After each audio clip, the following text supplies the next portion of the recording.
Hi everyone, स्वागत है आप सभी का। तो चलिए सीबीआई सब स्टाफ्स के लिए जो अपन ने प्रैक्टिस सेट स्टार्ट किया है जनरल अवेयरनेस के लिए, उसका दूसरा प्रैक्टिस सेट लेके आ चुके हैं। मेरे भाई जो मैं प्रैक्टिस सेट करा रहा हूँ ये दूसरों से अलग क्यों है, क्योंकि मेरे भाई मैंने इसमें बैंकिंग अवेयरनेस के क्वेश्चन डाले हैं। इसमें मेरे भाई मैंने बैंकिंग से रिलेटेड करंट अफेयर के क्वेश्चन डाले हैं। इसमें मेरे भाई मैंने करंट अफेयर के क्वेश्चन डाले हैं।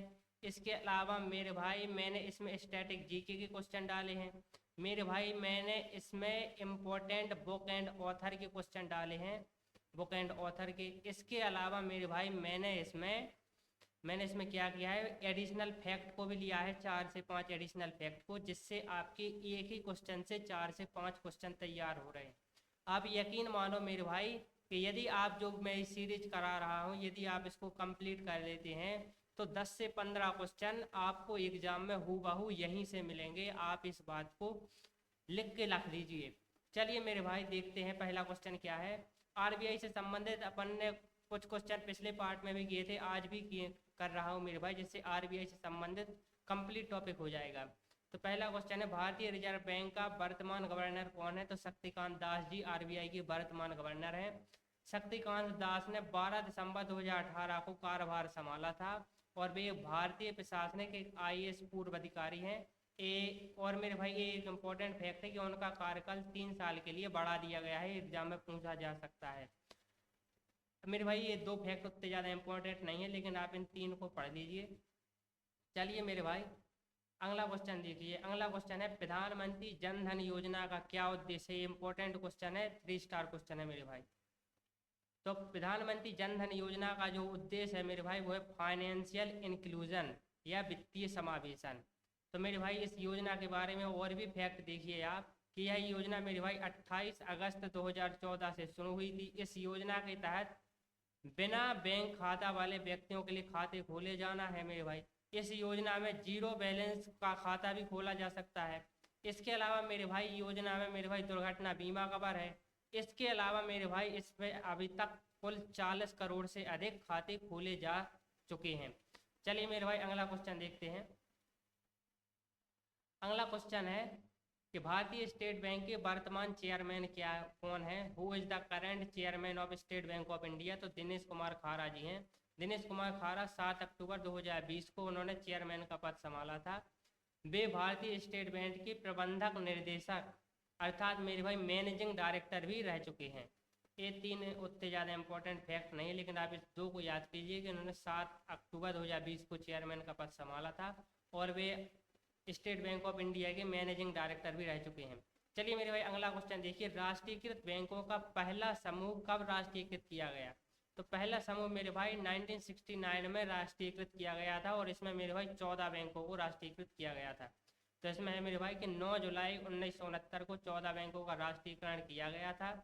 राष्ट्रीयकरण का उद्देश्य आर्थिक समानता स्थापित करना है।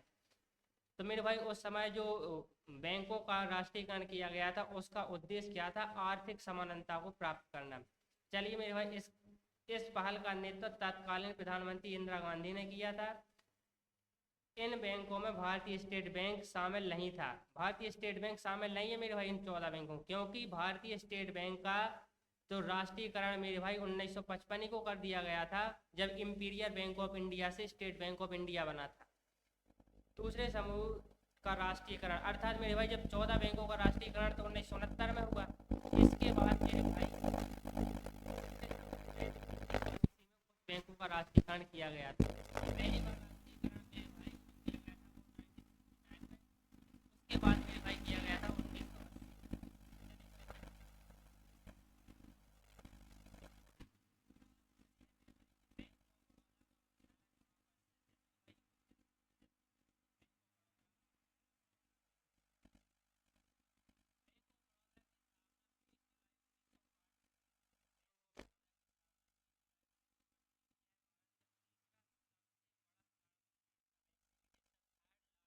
Public sector bank in India.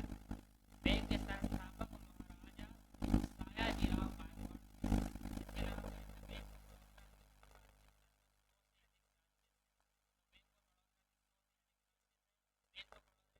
1908 में हुई थी। सार्वजनिक क्षेत्र का 30% बैंक है और बैंक का जो स्लोगन है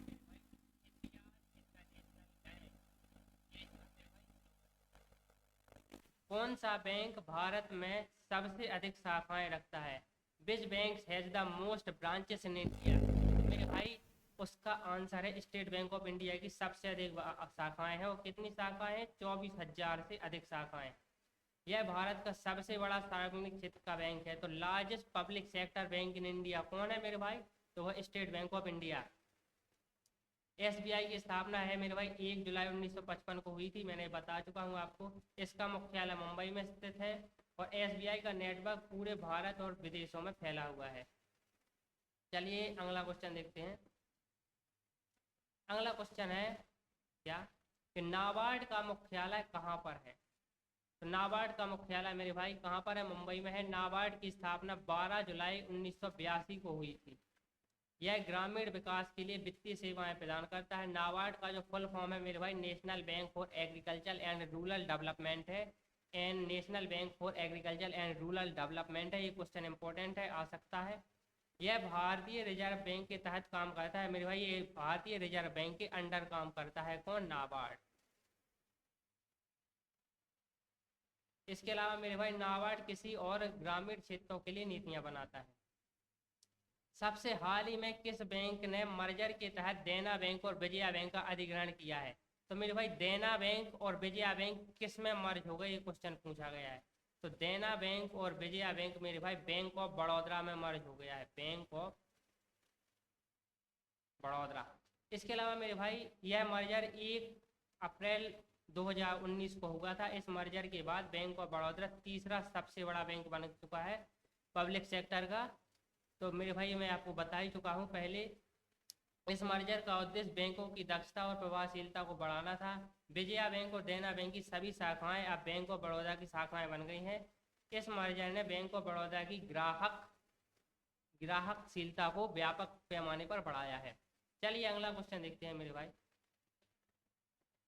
अगला क्वेश्चन है कि भारतीय रिजर्व बैंक का वित्तीय वर्ष कब से कब तक होता है? जैसे मेरे भाई आरबीआई ने कोई काम किया तो उस काम का जो लेखा जोखा है वो 1 वर्ष का हिसाब किताब किस माह से किस मंथ तक होता है? तो वो होता है मेरे भाई 1 अप्रैल से 31 मार्च तक। तो यही है आरबीआई का मेरे भाई क्या वार्षिक मेरे भाई financially year reserve bank of India का। चलिए मेरे भाई भारत में सभी बैंक और वित्तीय संस्थान इसी वित्तीय संस्थान का पालन करते हैं। इसी वित्तीय वर्ष का प्रारंभ और समाप्तिकरण समय मेरे भाई ये सिर्फ आरबीआई के लिए नहीं है। भारत में जितनी भी बैंकिंग है उनका फाइनेंशियल ईयर जो है मेरे भाई वो इसी के अनुसार काउंट होता है। जैसा आरबीआई का होता है 1 मार्च से 31 अप्रैल तक। वित्तीय वर्ष के अंत में वार्षिक बजट की घोषणा की जाती है और अप्रैल से मार्च तक वित्तीय वर्ष व्यापार और वित्तीय समावेशन योजना के लिए महत्वपूर्ण है। चलिए मेरे भाई अगला क्वेश्चन देखते हैं कि भारत का केंद्रीय बैंक के रूप में आरबीआई की स्थापना कब हुई थी? तो केंद्रीय बैंक के रूप में आरबीआई की स्थापना मेरे भाई 1 अप्रैल 1935 को हुई थी। 1 अप्रैल 1935 को आरबीआई की स्थापना हुई थी। आरबीआई अधिनियम 1934 के तहत इसकी स्थापना की गई थी मेरे भाई। आरबीआई का मुख्यालय मूल रूप से कलकत्ता में था। अर्थात जब मेरे भाई की आरबीआई एस्टेब्लिशमेंट हुआ था तब इसका जो मुख्यालय है वो मेरे भाई कहाँ पर था? कोलकाता में था। 1949 में आरबीआई का मुख्यालय मुंबई स्थापित हुआ। नहीं मेरे भाई इसमें थोड़ा सा आप करेक्ट कर लीजिए, यहाँ पर 1937 होगा।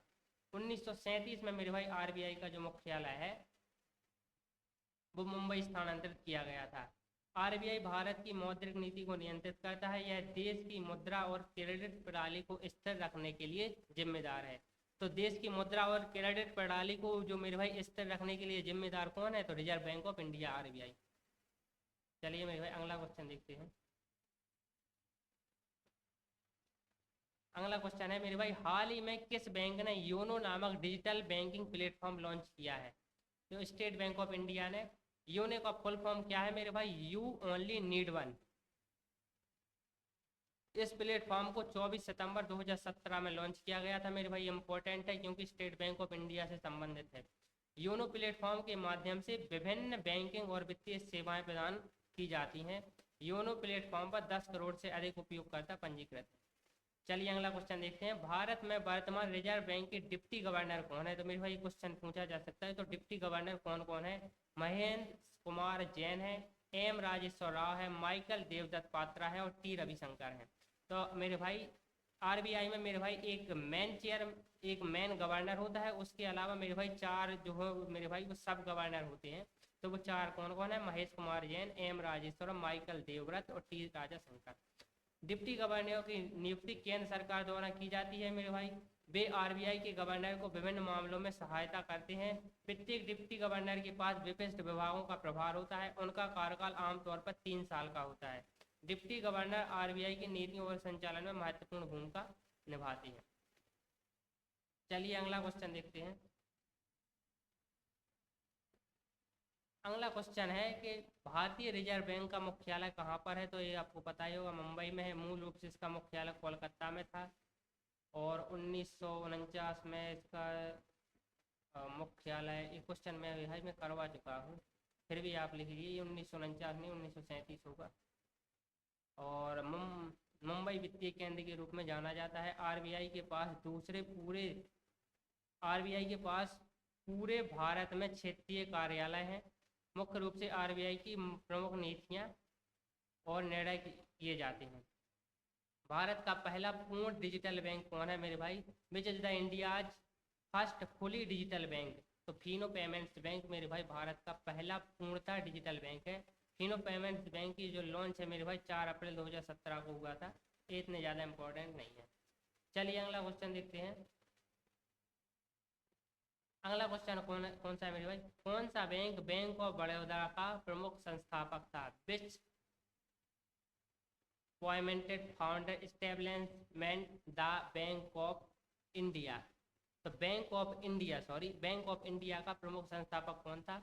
तो सर सौरभ चंद्रभान। तो सर सौरभ चंद्रभान ने मेरे भाई किसकी बैंक ऑफ इंडिया की स्थापना की थी? बैंक ऑफ इंडिया की स्थापना 1906 में की गई थी। इसका मुख्यालय मेरे भाई मुंबई में है। यह बैंक सार्वजनिक क्षेत्र का बैंक है। इसका जो स्लोगन है मेरे भाई वो है रिलेशनशिप बियॉन्ड बैंकिंग है। और बैंक ऑफ इंडिया की अंतर्राष्ट्रीय स्तर पर कई शाखाएं हैं। तो मेरे भाई जितने भी सरकारी बैंक है मेरे भाई उनको आप याद कर लीजिए। 12 ही सरकारी बैंक बचे हैं अब, तो आप उनको याद कर लीजिए, जिनमें से मेरे भाई ये बैंक ऑफ इंडिया भी है। चलिए अगला क्वेश्चन देखते हैं। केंद्र सरकार द्वारा लॉन्च की गई प्रधानमंत्री मुद्रा योजना का उद्देश्य क्या है? तो छोटे व्यापारियों को ऋण प्रदान करना। तो प्रधानमंत्री मुद्रा योजना 8 अप्रैल 2015 को लॉन्च हुई थी। इस योजना के तहत 10 लाख रुपए तक का ऋण प्रदान किया जाता है। यह योजना 3 श्रेणियों में ऋण प्रदान करती है: शिशु, किशोर और तरुण। इस योजना के ये इतने ज़्यादा इंपॉर्टेंट नहीं, छोड़ दीजिए। चलिए मेरे भाई अगला क्वेश्चन देखते हैं। अगला क्वेश्चन है मेरे भाई कि इंडियन बैंक का मुख्यालय कहाँ पर है? Where is the headquarter of Indian Bank? तो इंडियन बैंक का हेड क्वार्टर मेरे भाई चेन्नई में है। इंडियन बैंक की स्थापना 5 अगस्त 1907 को हुई थी मेरे भाई। इसके अलावा यह एक सार्वजनिक क्षेत्र का बैंक है। इंडियन बैंक का स्लोगन है योर ऑन बैंक। इस बैंक का मुख्यालय चेन्नई में स्थित है। इंडियन बैंक की भारत और विदेशों में शाखाएं हैं। तो मेरे भाई जितने भी सार्वजनिक क्षेत्र के बैंक है मेरे भाई आप उनको याद कर लीजिए, उनके इस्टेब्लिशमेंट ईयर याद कर लीजिए, उनका क्या स्लोगन है उनको भी याद कर लीजिए। मैं अभी यहाँ पर करवा ही रहा हूँ, आपको कोई भी बैंक नहीं छोड़ूंगा। चलिए मेरे भाई अगला क्वेश्चन देखिए कि वर्तमान में भारत के वित्त मंत्री कौन है? तो वर्तमान में भारत की जो वित्त मंत्री है वो निर्मला सीतारमण है। निर्मला सीतारमण है मेरे भाई। निर्मला सीतारमण ने 31 मई 2019 को वित्त मंत्री का पद संभाला था। वो तब से लेकर आज तक मेरे भाई भारत की फाइनेंस मिनिस्टर हैं, वह भारतीय जनता पार्टी से हैं। निर्मला सीतारमण ने रक्षा मंत्री के रूप में भी कार्य किया है। मेरे भाई रक्षा मंत्री के रूप में भी कार्य किया है, रक्षा मंत्री। इस बात को आप याद कर लेना। उनके नेतृत्व में कई महत्वपूर्ण आर्थिक नीति लागू हुई। और मेरे भाई निर्मला सीतारमण ऐसी महिला फाइनेंस मिनिस्टर हैं जिन्होंने अपना पूरा कार्यकाल संपन्न किया मेरे भाई। तो अभी तक जितने भी मेरे भाई वुमेन्स फाइनेंस मिनिस्टर बनी है उन्होंने अपना पूरा कार्यकाल अर्थात 5 साल का कार्यकाल नहीं किया था। ऐसे ही कार्यकाल पूरा करने वाली मेरे भाई निर्मला सीतारमण पहली लेडी बनी है। चलिए अगला क्वेश्चन देखते हैं। अगला क्वेश्चन है मेरे भाई कौन सा बैंक स्टेट ऑफ इंडिया का मूल बैंक है? तो इंपीरियल बैंक ऑफ इंडिया मैं आपको बता चुका हूँ, 1955 में इसका विलय हो गया था। 1955 में इसका नेशनलाइजेशन हो गया था और स्टेट बैंक ऑफ इंडिया बन गया था। तो इंपीरियल बैंक ऑफ इंडिया का गठन कब हुआ था मेरे भाई? 1921 को। 1921 को मेरे भाई बंगाल कलकत्ता,